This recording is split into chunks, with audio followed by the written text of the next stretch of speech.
lighting a match, boiling water, stuff dissolving in other stuff, bananas turning brown. What do all these events have in common? They're changes in matter. Chemistry is the study of matter, what stuff is made out of, and how it changes over time. I've just shown you a few simple changes, and there are literally millions and millions of changes that you can see on a daily basis. But chemists know that the changes they study fall into really one of two categories, chemical and physical changes. Chemists know how to distinguish between a chemical and physical change, and in a couple minutes, so will you.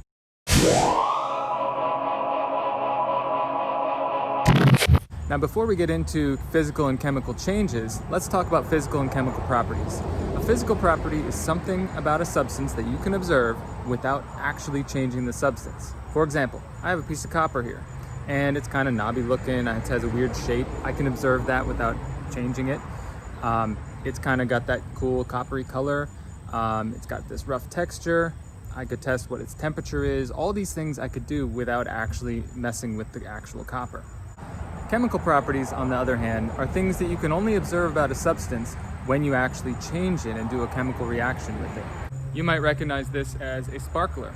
And of course, we all know what sparklers do, but there's no way to observe that until you actually do something with it.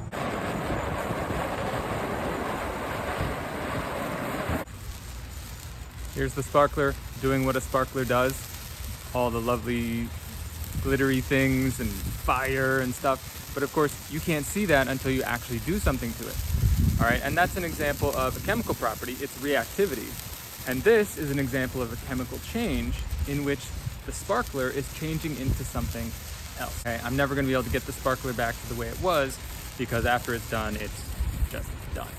So a physical change is a change in which no new substance is actually produced. This includes things like melting, freezing, dissolving, change in the temperature, all of these things, none of which result in a new substance actually being made. A chemical change, on the other hand, actually results in a new substance being made.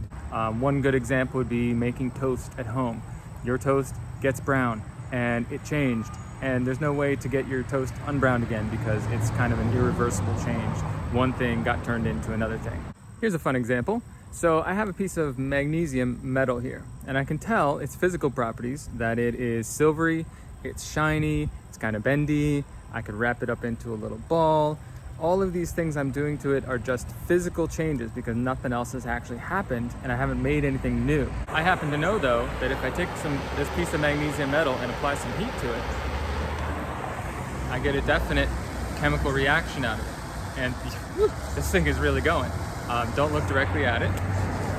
Oh, and it fell on the ground.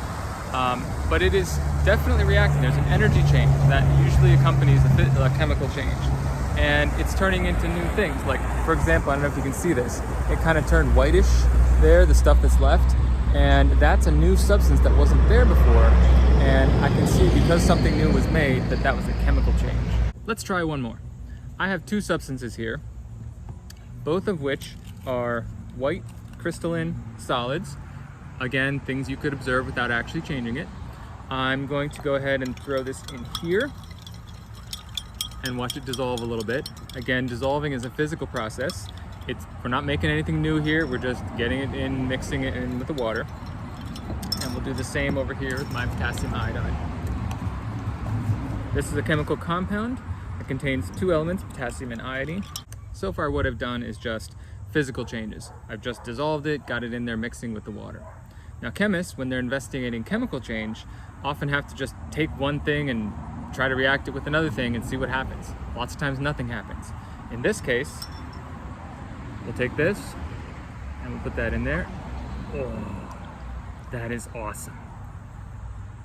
Okay, but what is that? That clearly something happened here, right? Something bright yellow that wasn't there before was made, and that is a definite chemical change happening. So when it comes to chemical and physical properties, you have to ask yourself, can I observe this without changing the substance? If yes, then it's physical.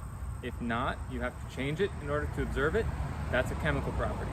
So there you have it, chemical and physical properties and chemical and physical changes. Next time, we're going to be starting to classify all the different kinds of matter based on their chemical and physical properties. See you then.